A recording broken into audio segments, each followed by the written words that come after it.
নতুন করে শীর্ষ সন্ত্রাসীরা তৈরি হচ্ছে না।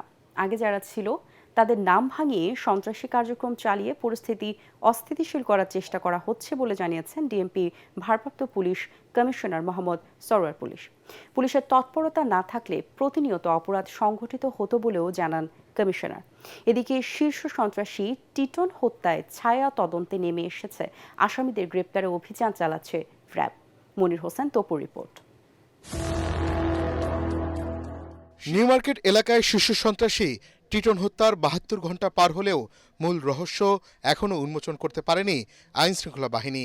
হত্যাকাণ্ডে সরাসরি জড়িত ২ শুটারও রয়েছে ধরাছোঁয়ার বাইরে।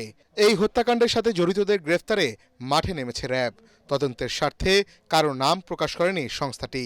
তবে জামিনে বের হওয়া শীর্ষ সন্ত্রাসীরা নজরদারিতে রয়েছে বলে জানিয়েছে র্যাব। এর চেয়ে বড় সন্ত্রাসী যারা আছে তারা সবাই আমাদের গোয়েন্দা নজরদারিতে থাকে এবং সার্বক্ষণিকভাবে পুরো দেশেই র্যাবের গোয়েন্দা নজরদারিতে সাদা পোশাকে আমাদের দল কার্যক্রম চালিয়ে যাচ্ছে এবং সেটা শীর্ষ সন্ত্রাসী হোক যে কোনো সন্ত্রাসী হোক, তাদেরকে সার্বক্ষণিকভাবে আমরা নজরদারিতে রাখি।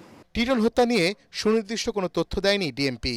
দ্রুত আসামিদের গ্রেফতার করা হবে বলে জানিয়েছেন ডিএমপি কমিশনার। কারণ বাজারে পুলিশ ক্যাম্প উদ্বোধন শেষে তিনি এসব কথা বলেন। প্রতিনিয়ত ঘটছে না, দুই একটা কথাচিত ঘটতেছে তাদের মধ্যে।